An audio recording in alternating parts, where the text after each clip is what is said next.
Amém, queridos.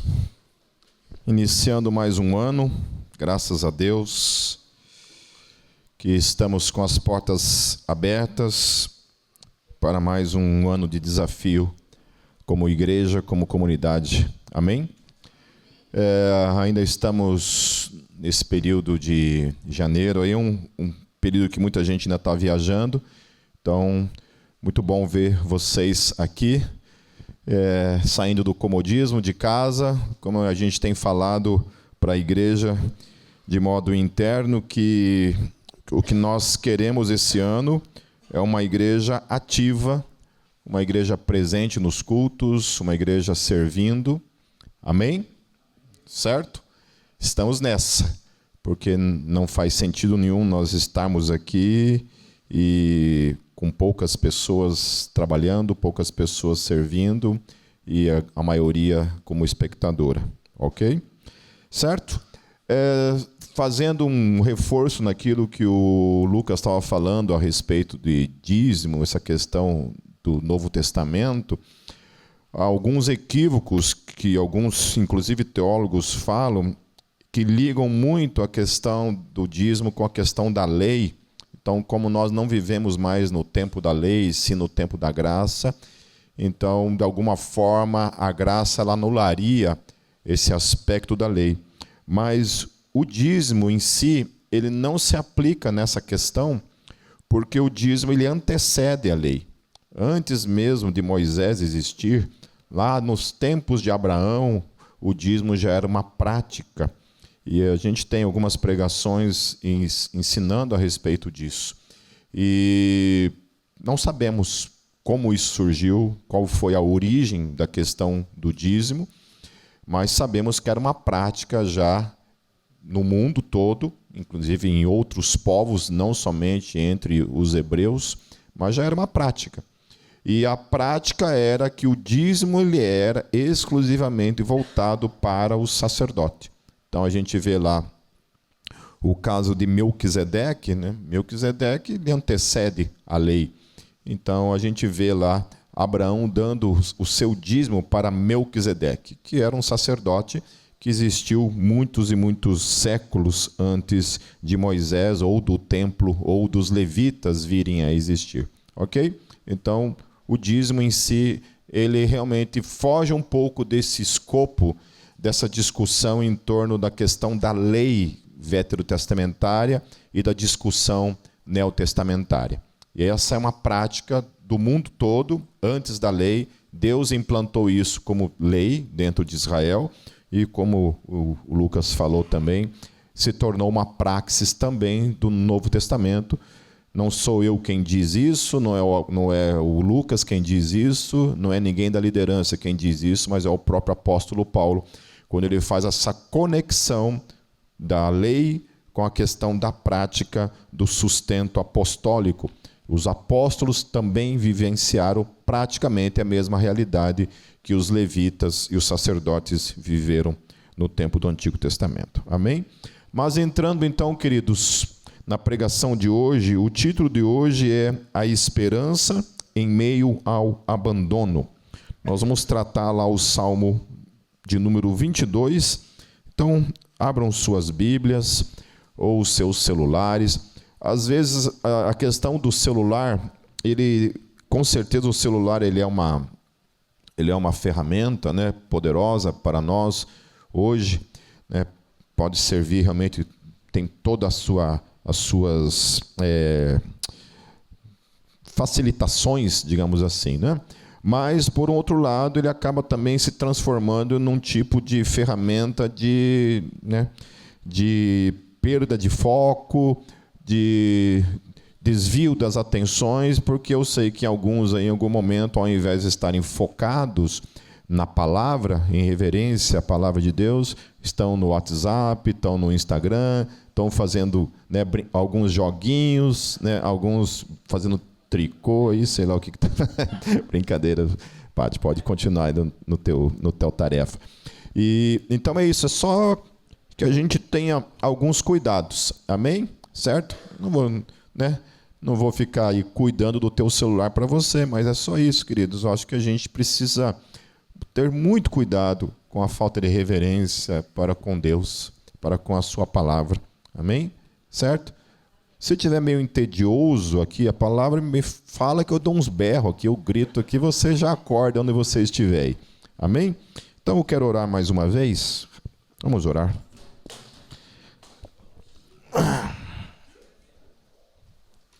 Senhor Deus, nós queremos colocar mais uma vez diante do Senhor o nosso coração, a nossa mente, e em reverência à Tua santa palavra. Que mais uma vez o Teu Espírito fale ao nosso coração, ao nosso espírito, e nos ajude, Senhor, na compreensão e especialmente na praxis daquilo que a Tua palavra nos ensina. Em Teu nome, Jesus. Amém. Eu acho que todos nós, espero que talvez muitos jovens ainda não passem por esses tipos de crise, porque talvez ainda não experimentaram, né? Mas a gente sabe que mesmo crianças e jovens podem vivenciar o aspecto dessa sensação do abandono, a sensação da desproteção. Uma coisa bem curiosa no livro apócrifo, o primeiro e o segundo livro de Adão e Eva, se eu não me engano é esse o nome do livro, quando mostra a primeira noite em que Adão e Eva passaram fora do Éden. Eu não estou validando a história desse livro, não estou dizendo que ele é um livro inspirado, é um livro cujo escrito é verdadeiro ou não, mas a primeira vez que eu li esse livro eu achei bem interessante a forma como ele descreve Adão e Eva fora do Éden, passando a primeira noite com a sensação de desprotegidos, de não cuidados, de abandono. A primeira noite em que os gritos dos animais, os sons da natureza trouxeram tormento para a sua alma. E especialmente o livro descreve toda a ação de Satanás contra eles, no intuito de matar tanto Adão quanto Eva. Então, essas sensações do abandono, que isso já percorre a humanidade desde o início.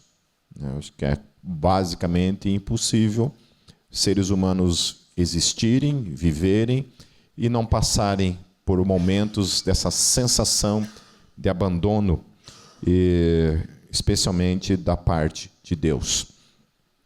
Então, nós crermos na confiança de Deus, no cuidado de Deus, enquanto as coisas estão tudo bem, né? Está tudo bem, as coisas estão funcionando legal, nossa saúde está legal, está tudo certo, né? Agora, a partir do momento que a tragédia se instala, o medo se instala, a doença se instala e tudo mais, muitas vezes nós temos essa sensação de abandono. E o Salmo 22, ele é um salmo que toda a questão profética da Bíblia, ela tem um aspecto profético no sentido de apontar algo que ainda ocorrerá, mas muitas vezes também a profecia ela tem a ver com o momento imediato em que o profeta está vivendo. No caso aqui, o profeta Davi, ele vai falar também a respeito das suas questões em que ele está vivendo. Mas o Salmo 22, ele é um salmo profético, que aponta para o Messias, que aponta para aquilo que Jesus também vivenciará na sua própria existência como homem neste mundo.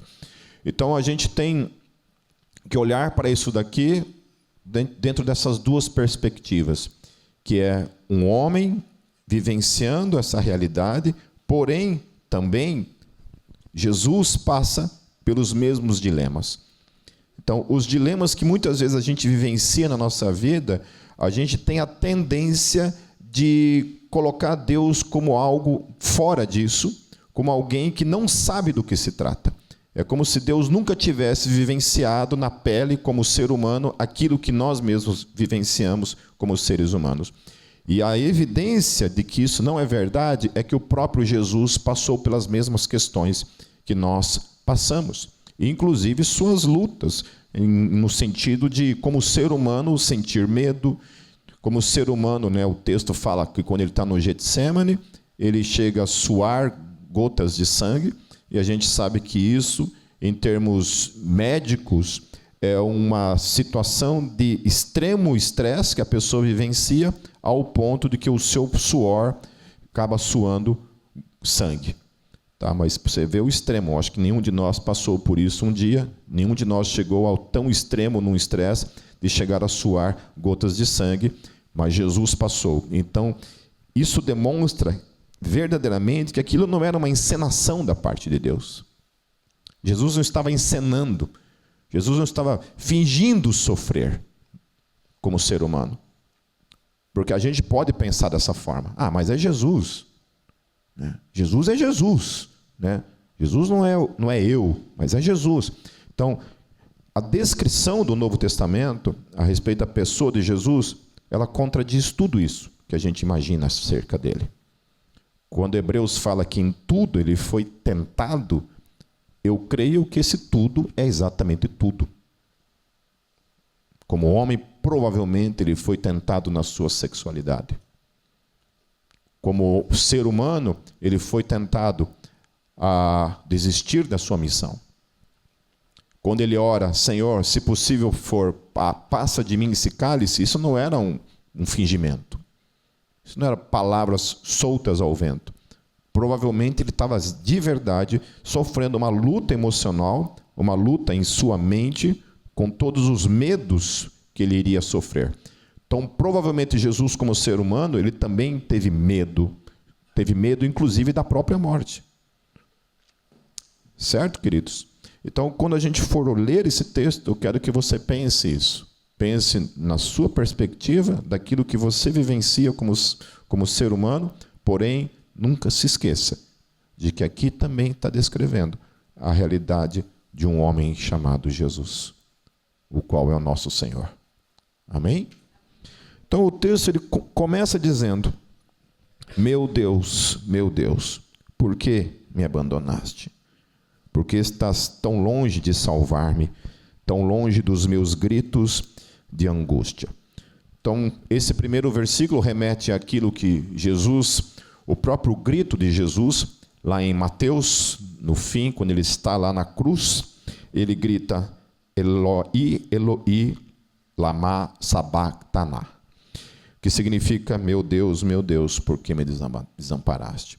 Então, mais uma vez, se Jesus está falando isso não é uma encenação de palavras. Isso era o que de fato ele estava vivenciando naquele momento. Uma sensação de total abandono da parte de Deus. Isso era o que ele estava vivendo como ser humano. Então, Jesus sabe o que é a sensação de ser abandonado por Deus. E uma das coisas que eu vou tratar nesse texto é essa dualidade entre a sensação de abandono e a permanência da fé, da esperança. Uma das experiências maravilhosas que eu tive na minha vida foi de uma menina que era membro da Gólgota, supostamente se desviou do caminho, assumiu uma postura de ateia na internet, uma crítica da Gólgota, uma crítica da minha pessoa, até que um belo dia ela me liga e pede para ter uma conversa comigo lá na Gólgota, lá na Visconde Guarapuava. E eu me encontro com ela, ela fala: Pipe, eu tentei negar Deus na minha vida. Ela fazia faculdade de filosofia na época. Tentei negar Deus na minha vida. Tentei dar as costas para Deus. Tentei. Mas eu não consigo. Eu não consigo. Deus é uma espécie de carrapato que grudou na minha alma, no meu espírito, na minha mente. Eu não consigo viver sem crer, sem ter fé em Deus. Eu tentei, mas eu não consigo. Hoje ela é uma mulher casada, está na igreja até hoje, não mora mais em Curitiba, mas está na fé. E glórias a Deus por isso. Então, às vezes, essas questões que envolvem então essa dualidade, esse dualismo, né, entre o nosso sofrimento, a nossa sensação de abandono, o lidar com as tragédias e a permanência da fé, mesmo em meio a tudo isso. No verso 2, meu Deus, eu clamo de dia, mas não respondes, de noite e não recebo alívio. A maioria das pessoas aqui, dos membros da Gólgota, que já estão aqui há muito tempo, sabem que eu passei por síndrome de pânico durante 2 anos. Sofri muito. E uma das sensações, lendo esse texto, era bem isso daqui. Porque havia um clamor diário para que aquelas sensações, aquilo ali, desaparecesse da minha vida, sumisse. Porque, de verdade, uma vez, quando eu estava tendo a minha primeira crise, eu nem sabia do que se tratava. O Desertor estava indo para Vitória, num show, e eu tive uma crise de pânico dentro do avião. Descemos do avião, e aí continuei, não tive como continuar, tivemos que dormir a madrugada inteira, tremendo, o corpo inteiro, a cabeça em confusão absoluta, não conseguia organizar e dar um basta naquilo ali. E aí o Luciano recebeu um texto da parte da Cecília, que diz o título do texto era Fui ao inferno e voltei. E essa é a descrição exata de quem já passou por uma síndrome de pânico, né? Então eu não desejo nem para o diabo. Olha que eu tenho raiva do diabo, né? Não desejo nem para o diabo passar por aquilo que eu passei nas minhas crises de pânico. Mas por que eu estou falando isso? Porque especialmente essa parte da noite era a coisa que complicava tudo. Porque enquanto era dia ainda a coisa era um pouco menos, mas chegava de noite e o bicho pegava. Aí de noite, querido, eu vivia um inferno na minha vida, né? E daí para dormir só tinha um jeito, né? A bênção do Rivotril. Tinha que injetar Rivotril de soro, assim, pegava um soro de 1 litro, colocava 1 litro de Rivotril. Brincadeira, viu, querido? Não vai fazer isso, tá? Né? Tem que cuidar com o que vai falar, que chega os burros aí, vão chegar em casa, colocar 1 litro de Rivotril lá, morre, e aí a culpa é minha, né? Então é isso, essa sensação, quantos de nós passamos por isso, né? Por clamar, e entrar à noite e você não obtém um tipo de alívio diante daquilo que você está vivenciando. Porém, o que é interessante nesse texto é que mesmo meio à sensação de abandono e gritos de angústia, porque o texto fala ali gritos de angústia, então a angústia que ele estava vivenciando, provavelmente quando Jesus grita, Elai, Elai, lama sabachthani, acho que é assim que se pronuncia, está lá. Quando ele grita isso ali na cruz, provavelmente foi um grito. Porque o texto, nos Salmos, fala que foi um grito de angústia. E aqui no hebraico é grito de angústia. Ele não soou somente uma frase, mas ele gritou a sensação de abandono. É isso que o salmista está falando. Então, quantas e quantas vezes a gente gritou para Deus? Por quê? Por que, Deus? Por quê? A sensação do abandono na alma, no coração. De vivenciar situações que fogem absolutamente do nosso controle e especialmente da nossa vontade, com certeza. E a gente tem esse grito. Nem sempre esse grito ele é exteriorizado, mas muitas vezes ele é internalizado, mas esse grito da alma. Ele vai dizer, o salmista ele traz à memória a revelação que ele carregava dentro dele. Uma revelação que vem de antes. Que o texto diz no verso 3, Tu, porém, és o santo. És rei, és o louvor de Israel. No hebraico, eu acho mais legal, porque no hebraico vai dizer assim, Tu és santo entronizado em meio aos louvores de Israel.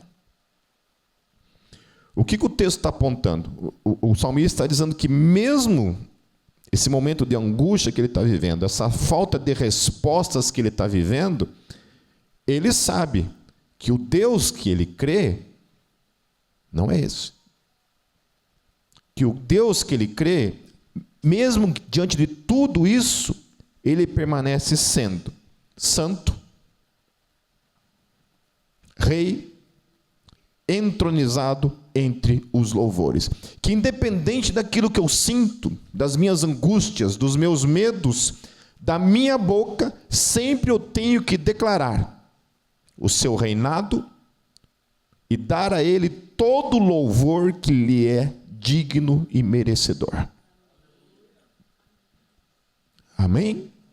Não importa a dificuldade que nós passemos, os sentimentos de abandono que nós carregamos dentro de nós, a nossa declaração sempre tem que ser de que Ele é o Rei do Universo, de que Ele está entronizado, assentado no seu trono e digno de receber todo o nosso louvor e toda a nossa adoração, independente das nossas angústias, nossos medos, nossas sensações de abandono. Eu fico pensando o quanto o diabo fica pé da cara. E o quão incompreensível isso deve ser para todos os demônios que existem. Ver alguém como Jó, na sua angústia, no seu desespero, no seu abandono, no luto, que a gente não consegue nem compreender o que é passar pelo que aquele homem passou. Olhar para aquilo e ver aquele homem, louvado seja o Senhor. Acho que o mesmo demônio que foi até o céu propor aquelas questões para Deus, deve ter ficado sem entender nada.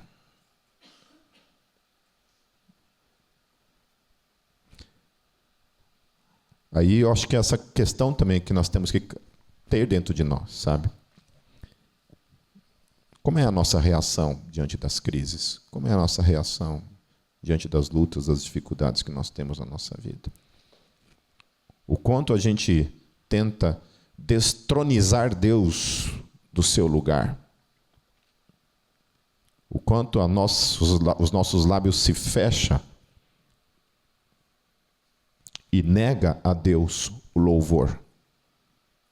Porque passamos a olhar para nossas questões e deixamos de olhar para a nossa fé e para a revelação da palavra para com as nossas vidas.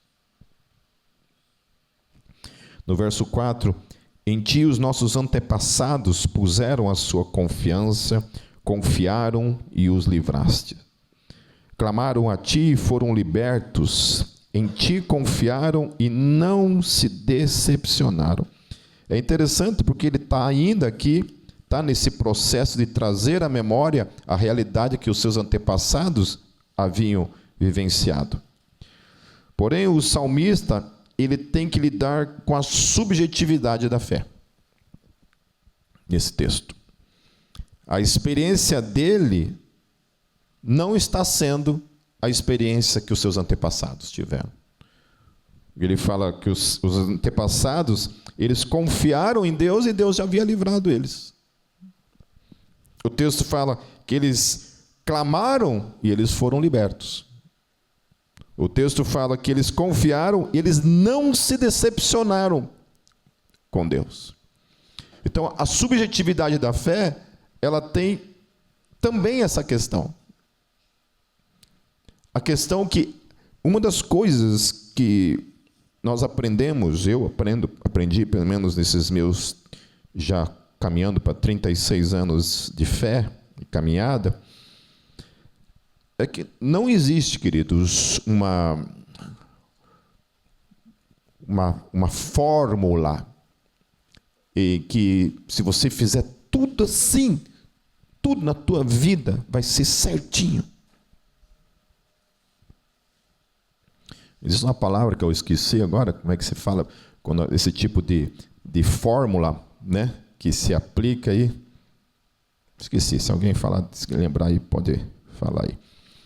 Mas é isso, então, por quê? Porque cada existência, cada um de nós vivencia uma realidade subjetiva. A gente ouve o testemunho do Rodolfo, que tinha câncer. O cara nem crente era, nem acreditava em Deus. Estava lá usando os seus tóxicos, cantando músicas instrumentalmente boas, liricamente podres, né? E o cara é curado de câncer.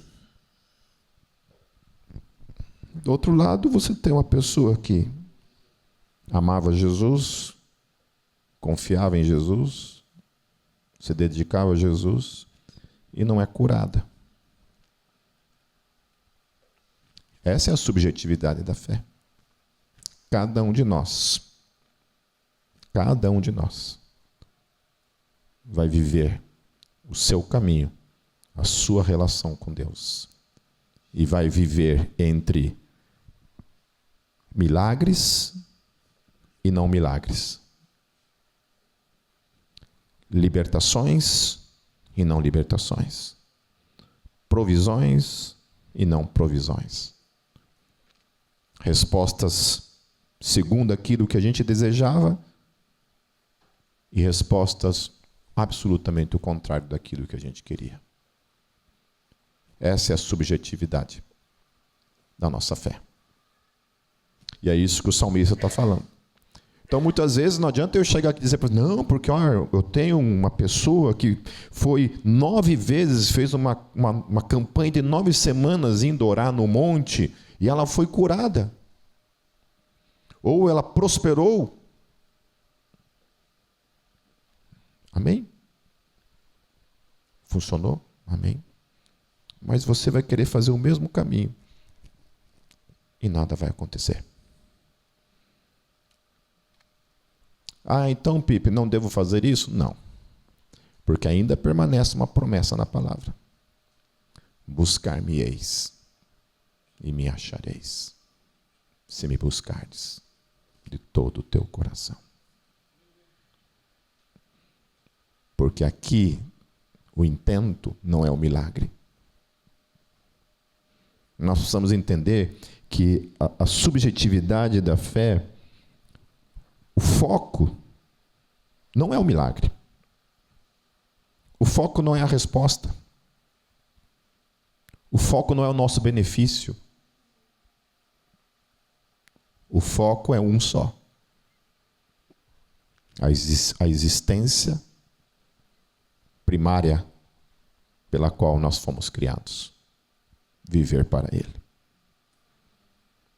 Não importa o que aconteça. Buscar-me-eis e me achareis, não o milagre. O grande milagre da nossa vida, queridos, é a nossa relação com Deus. Um Deus que podia dar simplesmente as costas para nós e dizer, vocês que se lasquem. Amém? Então ele havia confiado, porém ele não estava experimentando nenhum tipo de livramento, libertação ou algum tipo de não decepção. Do contrário, ele permanecia na mesma e profunda decepção com Deus. No verso 6 em diante vai dizer, mas eu sou verme e não homem, motivo de zombaria e objeto de desprezo do povo. Caçoam de mim todos os que me veem. Balançando a cabeça, lançam insultos contra mim, dizendo, recorra ao Senhor, que o Senhor o liberte, que Ele o livre, já que lhe quer bem. Olha só, ele estava, além de estar vivenciando todo o sentimento próprio de abandono, isso não ficou somente na experiência pessoal dele, não ficou no secreto dele, não ficou lá no quarto dele, nas quatro paredes, na realidade dele pessoalmente. Isso se tornou público. Todos olhavam para a vida daquele crente que supostamente acreditava em Deus, e agora todo mundo estava tirando sarro desse cara.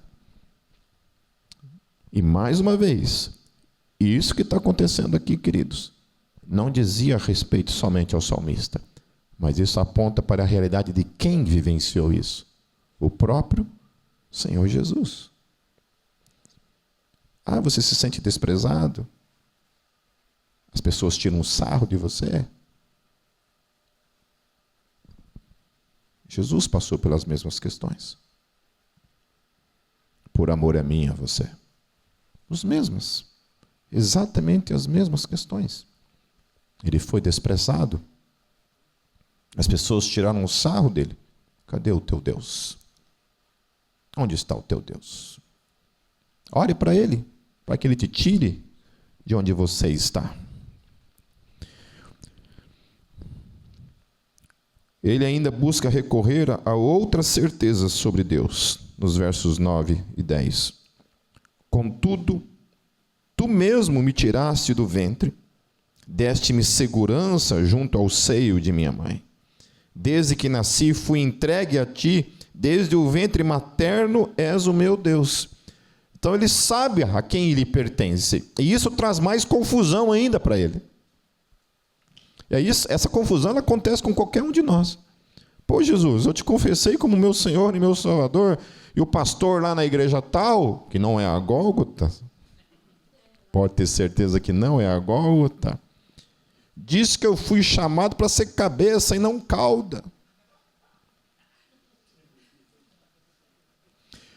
Lá, Senhor, diz que se eu desse o dízimo, o gafanhoto seria repreendido.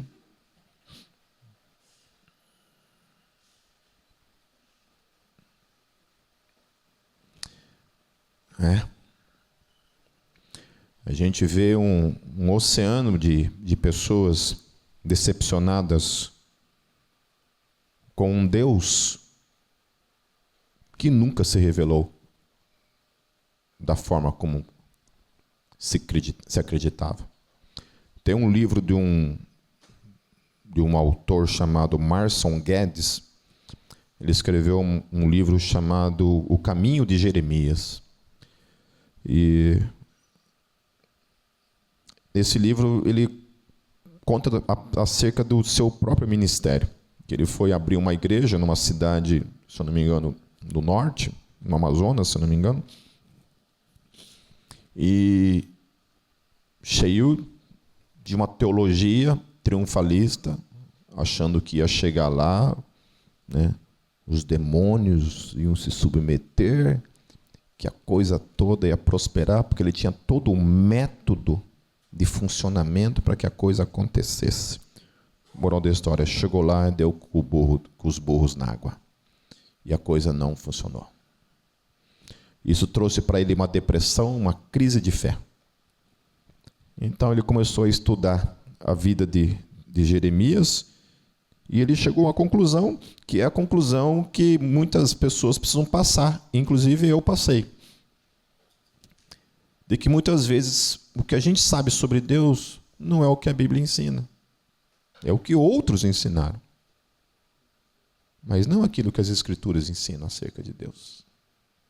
Quando a gente lê a história dos profetas, especialmente do profeta Jeremias, o profeta Jeremias ele era conhecido como profeta chorão.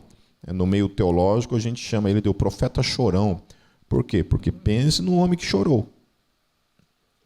Num homem que fez de tudo para que o seu povo se arrependesse dos seus caminhos e evitasse aquilo que viria, o juízo que viria sobre eles. Ao ponto em que ele mesmo foi levado como escravo. Você sabe o que é isso? Você fica pregando todo domingo, e o povo não mudar de vida. E aí você colher aquilo que o povo plantou. Essa foi a realidade de Jeremias. Então ele tinha essa esperança, ele sabia que Deus tinha separado ele no ventre, que Deus tinha todo o cuidado com ele, mas e aí? Mas a realidade não muda, apesar da sua confissão. Lá nos versos 11, ele diz assim: não fiques distante de mim, pois a angústia está perto, e não há ninguém que me socorra. Muitos touros me cercam, sim, rodeiam-me os poderosos de Bazã, como leão voraz rugindo, escancaram a boca contra mim. Como água me derramei, e todos os meus ossos estão desconjuntados. Meu coração se tornou como cera, derreteu-se no meu íntimo. Meu vigor secou-se como um caco de barro, e a minha língua gruda no céu da boca. Deixaste-me no pó, à beira da morte. Cães me rodearam. Um bando de homens maus me cercou. Perfuraram minhas mãos e meus pés. Sobre quem está falando, queridos? Sobre quem o texto está falando? Quem teve seus pés e suas mãos perfurados? Vocês estão entendendo que o texto está falando foi o que o homem Jesus presenciou em sua vida, em sua própria experiência pessoal? Então, como nós ousamos separá-lo dessa realidade e dizer: ah, mas é Jesus? Quando a gente diz: ah, mas é Jesus, a gente descarta que a experiência foi real. Parece que Jesus, pelo fato de ser Jesus, a sua dor na cruz foi menos dolorosa. Que os seus sentimentos de abandono foram menores que o nosso. É como se ele tivesse algo especial que o protegesse e amenizasse a sua dor e o seu próprio sofrimento. Mas não é isso que o texto está falando. Não é isso que o texto diz. Do contrário. Aqui descreve coisas que eu nunca senti na minha vida. Eu nunca passei por isso. Já tive momentos de sensações de abandono, de luto, de tragédia na minha vida, como eu falei, da questão do próprio pânico, mas eu não passei nem perto de experimentar isso. Eu fico pensando em Watchman Nee, no fim da sua vida, pelo menos é o que se diz acerca dele, que o Watchman Nee passou os seus últimos anos de vida preso nos calabouços da China comunista. Ele era um chinês que foi preso e ele começou a pregar o evangelho para todos os guardas e, resumindo, não tinham como calar aquele homem. Eles cegaram os seus olhos e a última ação para fazer com que aquele homem calasse a boca e parasse de pregar o evangelho foi cortar a língua dele.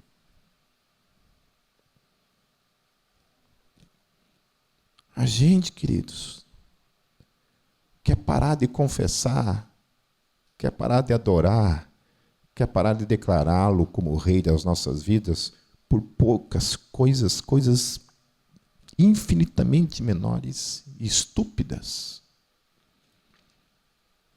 Porque a gente carrega dentro da gente uma suposta teologia triunfalista que nasce lá diretamente do trono de Satanás.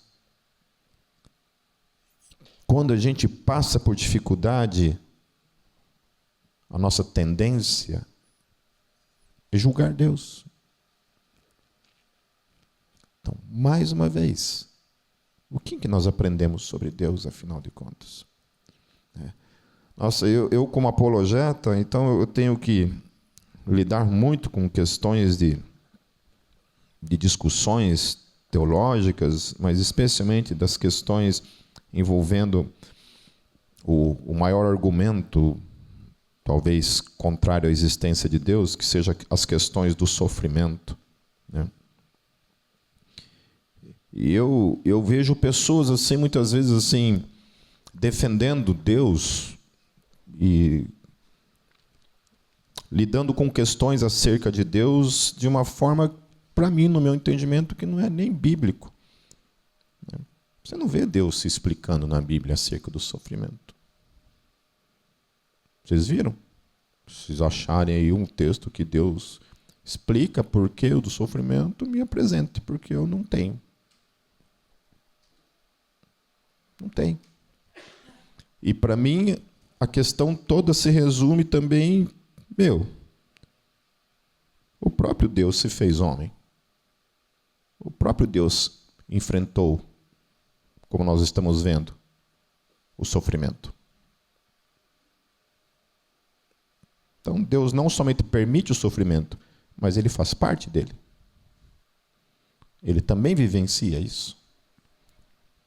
Mas isso é algo pior. Nós temos o sofrimento em nossas vidas como consequência do quê? Do pecado. Agora, Jesus não. Tudo o que ele sofre como alguém que não tem pecado. Portanto, tudo que ele sofre na sua existência como homem, sofre de uma forma injusta, não merecedora. E sofre por causa de quem? De mim e de você.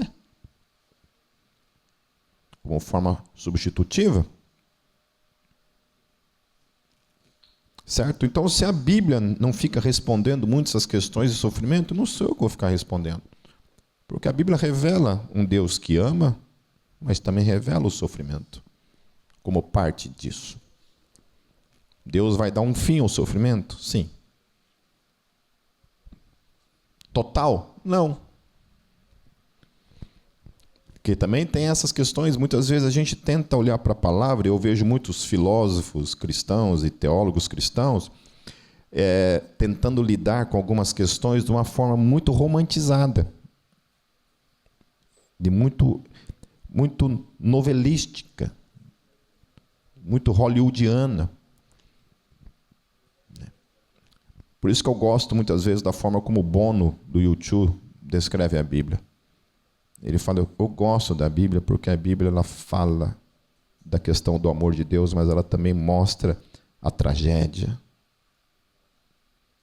Mostra todos os cenários do sofrimento. E ainda assim revelando Deus como um Deus que ama em meio a tudo isso. Amém? Uma outra questão, queridos, dentro da nossa teologia, essa teologia mais voltada para a questão de uma teologia reformada, eu vejo muita gente assim questionando algumas coisas a respeito da teologia reformada, e eu também não me coloco como uma pessoa que um tempo na minha vida também não me posicionei e até falei coisas que hoje, claro, né, eu olho para trás como uma forma imatura de ter lidado com algumas coisas e ter falado de algumas coisas, e hoje me arrependo de algumas coisas que eu falei. Mas, por exemplo, hoje como teólogo, eu nunca falo assim. Por exemplo, se isso for verdade, isso contradiz o caráter de Deus. Porque Deus é amor. Ponto. Isso é muito perigoso de ser falado. Por que é perigoso? Porque se eu estiver errado, eu estou afirmando que existe uma contradição no ser de Deus. Porque se aquilo que a Bíblia está revelando é de fato aquilo que se conclui em cima daquilo ali, e de fato aquilo está apontando que o meu conceito acerca do amor de Deus está equivocado, quem tem a autoridade? A palavra. Amém? A palavra. Então, hoje o meu posicionamento é assim. Cara, eu não entendo. Eu não sei como conciliar certas questões na palavra. E todo teólogo honesto, ele tem que chegar a isso. Olha, não entendi. Não compreendo. Eu não sei como conciliar isso com o ser de Deus. E tem muitos textos bíblicos que você lê, especialmente no Antigo Testamento, que... daí o que acontece? A gente vê um monte de teólogo tentando amenizar o texto ao ponto de alguns afirmarem que aquilo não foi Deus. Que aquilo foi o diabo. Olha só. Nós temos o exemplo lá, por exemplo, de quando Deus manda Saul, fala assim, Saul, vai lá e mata todo mundo. Deus propõe um genocídio para com os cananeus. Mulheres, crianças, mulheres grávidas. Como eu concilio isso com um Deus de amor? Já sei. Não foi Deus. Foi o diabo. Estão entendendo o que eu estou falando? Eu, Pipe, não falo isso. Olha, não sei. Mas jamais eu vou falar assim, não, foi o diabo. Por quê? Porque se foi Deus, isso contraria o caráter de Deus. Entenderam o que eu estou falando? Que o posicionamento de vocês seja, ó, queridos, não sei. Ele é Deus. Ele mata quem ele quiser. E não sou eu que vou ficar na frente dele. Porque nessa vai eu junto. Entenderam? Claro que nós temos movimentos teológicos que vão dar uma explicação da razão pela qual Deus fez isso. Mas tem momentos que não tem. Simplesmente Deus não explica nada. Deus se cala e está ali. Eu gostando ou não gostando, entendendo ou não entendendo, é o que está ali. Vou querer me revoltar com Deus? Toda vez que eu vou me revoltar com Deus, com questões que eu não compreendo, isso pode gerar uma certa indignação com o ser de Deus. Isso aponta duas coisas para mim. A primeira delas é que eu não tenho uma visão sobre mim mesmo. Porque se eu soubesse sobre mim mesmo, quem eu sou e o que eu mereço, eu posso entender perfeitamente que Deus podia ter me matado quando Ele quisesse, no ventre da minha mãe ou não, por causa daquilo que eu sou. E que tudo na minha vida é fruto da sua graça. Quando eu não entender isso, eu tenho uma outra coisa para olhar. Para uma cruz, lá em Jerusalém. E um homem santo, perfeito, que nunca pecou, morrendo em meu lugar. Se isso não for suficiente, boa passagem para o inferno. Boa ida, se isso não for suficiente, para entender e se calar diante do Senhor. Amém? Continuando, queridos.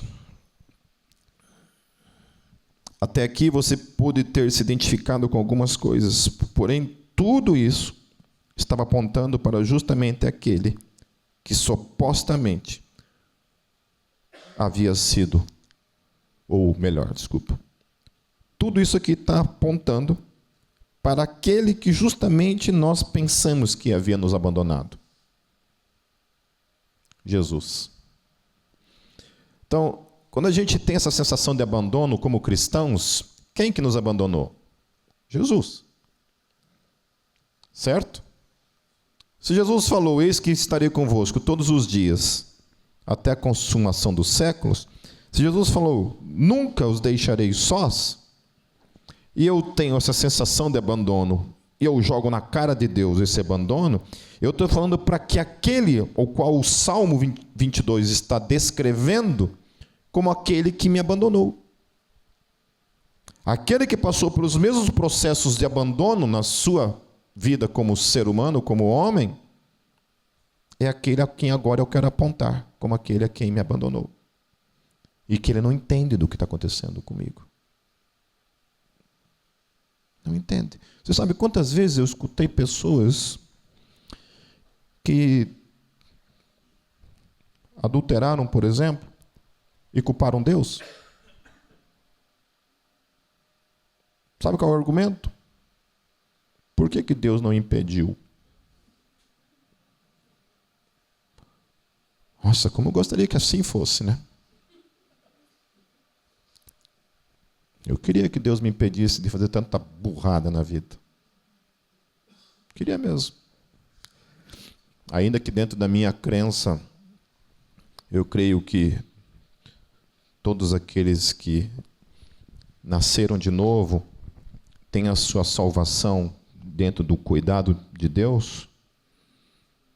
Deus delimita a graça para com a minha vida, e a graça é tão poderosa que ela fica cuidando de mim, né? Quando ela vê que o Pipe vai muito lá para o lado do Satanás, ele dá uns tapinhas. Vem que já está fedendo enxofre, vem mais para cá. E por que alguns extrapolam e vão para lá? Eu não sei.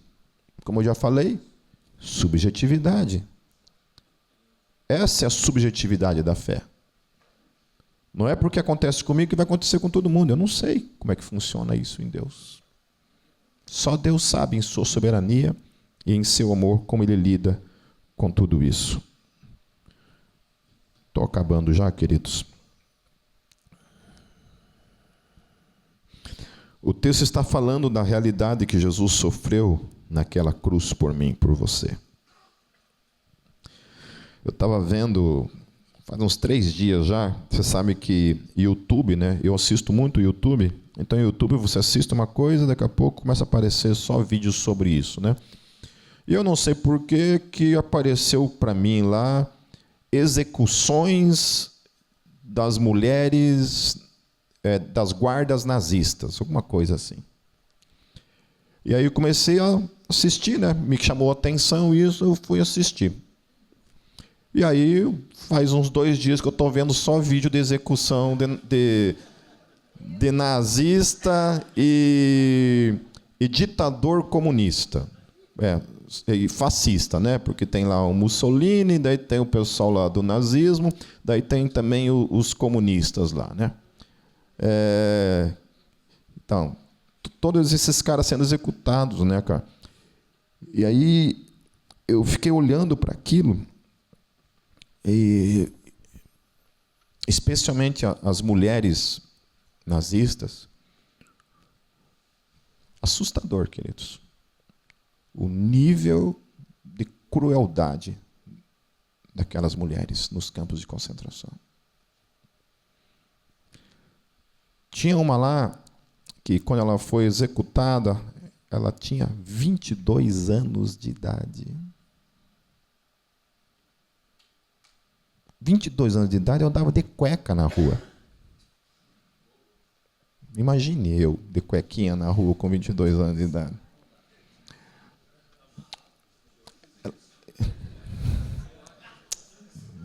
Eu sei que vocês não conseguem ter outra imagem na cabeça nesse momento. Por mais que vocês tentem não imaginar, vocês estão imaginando. E por que eu estou dizendo isso? Por causa dessa questão de que ali, mesmo no fim da sua existência, no fim da sua vida, aquelas mulheres e todos aqueles ditadores morreram sem nenhum tipo de arrependimento. Teve uma delas, eu não vou lembrar o nome, que ela deu cianeto para todos os seus filhos, seus 6 filhos. Ela fez mastigar um troço lá de cianeto e morreu, matou, né, os 6 filhos. E olha a crença dela. Ela tinha as suas crenças fundamentadas no espiritismo, então ela acreditava que seus filhos iam ter uma melhor oportunidade numa outra vida, e por isso ela matou os 6 filhos, livrando eles de algo pior. supostamente pior, e matou eles. Então, assim, sem nenhum tipo de arrependimento nas suas vidas, sabe? E para mim isso me chocou um ponto, sabe? Pensar que algumas pessoas realmente assim, encarnam essa questão ideológica nas suas vidas a esse ponto de abraçar ideologias nefastas e estarem dispostos a morrer por isso, sabe? Dão as suas vidas por isso. Quase todos eles cometeram suicídio, né? Alguns conseguiram se livrar da forca ou do fuzilamento, mas é assustador isso. Então, depois, aí, se alguém quiser os links, eu posso mandar lá para vocês desfrutar desses momentos também de edificação. A esperança, queridos, do verdadeiro crente sempre permanece firme, mesmo diante dos piores momentos da sua vida. No verso 19, tu, porém, Senhor, não fiques distante. Ó, minha força, vem logo em meu socorro. Então, apesar de toda a sensação que ele está vivenciando na sua vida, a esperança permanece. De que Deus, em algum momento, virá socorrê-lo. E quando, se não for nesse mundo, será no mundo vindouro. Porque aquele que crê e permanece crendo em Cristo Jesus, quando dá o seu último suspiro nesse mundo, ainda que não tenha vivenciado um livramento, como foi o caso de Watchman Nee, que morre cego e sem língua dentro de uma prisão num regime comunista, mesmo esse, quando fecha os olhos para esse lado, acorda junto com o Senhor Jesus. Livra-me da espada, livra a minha vida do ataque dos cães, salva-me da boca dos leões e dos chifres dos bois selvagens. E tu me responde. E olha que coisa linda que vai acontecer agora, queridos. Proclamarei o teu nome a meus irmãos, na assembleia te louvarei. Todas as angústias que ele está vivenciando não pode destruir o seu coração de alguém que foi criado para o louvor do seu Deus. Por isso ele começa no começo declarando um Deus santo que habita no meio dos louvores, e ele permanece nesse mesmo legado na sua vida. Ele fala: louvem-no, vocês que temem um Senhor, glorifiquem-no todos vocês, descendentes de Jacó. Tremam diante dele todos vocês, descendentes de Israel. Olha só, é um cara que tem todas as sensações de abandono e agora está convidando o povo para vir adorá-lo, mesmo diante de tudo aquilo que ele está vivenciando. Quanto de nós temos essa capacidade, queridos, de estar passando pela pior crise da sua vida, todas as sensações de abandono, e ainda assim ser capaz, irmão, vamos para a igreja louvar o Senhor? Vamos para a igreja adorar o Senhor? Vamos permanecer servindo o Senhor no meu ministério, no nosso ministério, que seja. Quando eu perdi meu pai, isso não lembro que dia da semana foi, no outro culto eu estava na igreja, queridos, levantando as minhas mãos, adorando a Deus, apesar de que dentro de mim está tudo destruído. Vivenciando os piores dias da minha vida. Eu não sei, né? Alguns aqui podem não saber, meu pai foi assassinado com 5 tiros dentro de casa.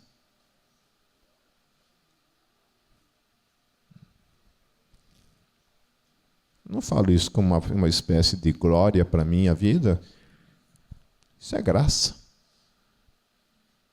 Graça pura. Derramada sobre aqueles que creem.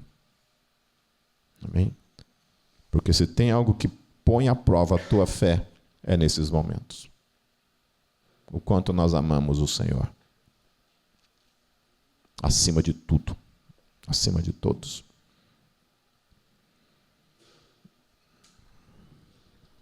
Eu acho que esses momentos que a gente vivencia na nossa vida, especialmente das tragédias, talvez seja para que a gente possa responder de fato, de uma maneira prática na nossa vida. se nós de fato amamos o Senhor, acima de pai, mãe, filhos, marido, amigos, pessoas, nós mesmos e tudo mais. Ele faz da sua dor um convite à adoração. Ele sabe que ainda que o seu livramento pode tardar, Deus sempre ouve o clamor dos que o amam. E o texto vai continuar. Pois não menosprezou nem repudiou o sofrimento do aflito. Não escondeu dele o rosto, mas ouviu o seu grito de socorro. De ti vem o tema do meu louvor na grande assembleia. Na presença de todos que te temem, cumprirei os meus votos. Olha isso. Não importa o que esteja acontecendo na minha vida, eu vou cumprir o meu voto contigo, Senhor. O meu chamado, aquilo que você designou para a minha vida, eu vou cumprir na minha vida. Amém. Amém. Porque isso, queridos, é a maior ferramenta de estapeamento, porrada, 2 pés na cara de Satanás, que eu e você podemos dar para o diabo. Passe pelo que passar, permaneça servindo o Rei dos Reis. Permaneça fazendo da sua existência um convite à adoração ao Deus vivo, porque verdadeiramente você é um homem e uma mulher de fé, que crê no Senhor, apesar de tudo que possa passar na existência, nesse mundo.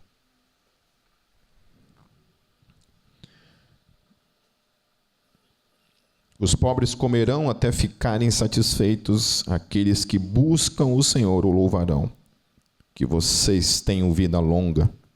Todos os confins da terra se lembrarão e se voltarão para o Senhor. E todas as famílias das nações se prostrarão diante dele. Pois do Senhor é o reino, ele governa as nações.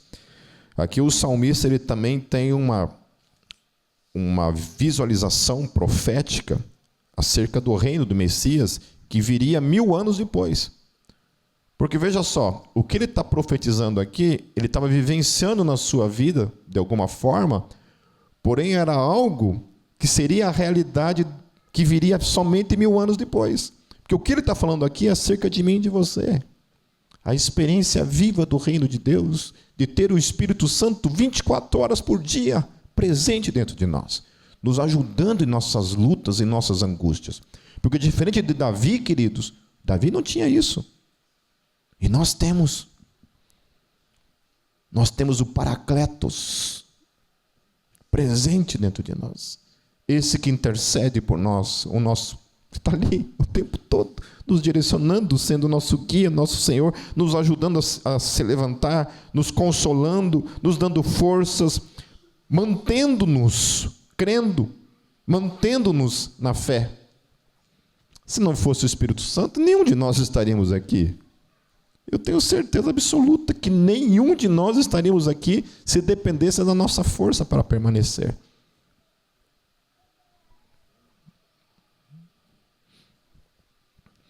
Todos os ricos da terra se banquetearão e o adorarão. Haverão de ajoelhar-se diante dele todos os que descem ao pó, cuja vida se esvai. A posteridade o servirá. Gerações futuras ouvirão falar do Senhor. E a um povo que ainda não nasceu, proclamarão os seus feitos de justiça, pois ele agiu poderosamente. Amém. Vamos orar. Chamar as crianças.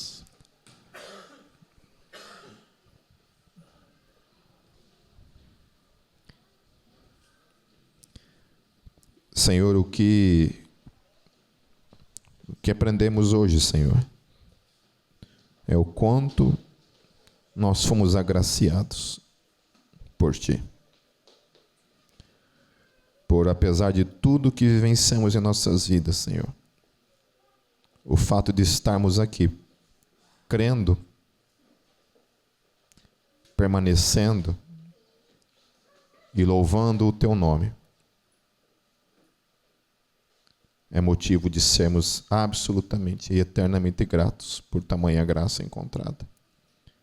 Porque enquanto muitos vivenciam abandono, a tragédia, e por consequência acabam abandonando a fé, o Senhor tem nos dado a graça de permanecer. E nós te louvamos por isso. Que o Senhor nos ajude, Senhor. Espírito Santo, nos ajude. Nos ajude a encontrar o rumo da nossa vida, a razão da nossa existência, o nosso chamado, aquilo que de fato é o teu querer e a tua vontade para cada um dos que estão aqui. Que a experiência subjetiva de cada um aqui, Senhor, seja de fato vivenciada em sua totalidade para o louvor e glória do teu nome. Em teu nome, Jesus, eu oro. Amém.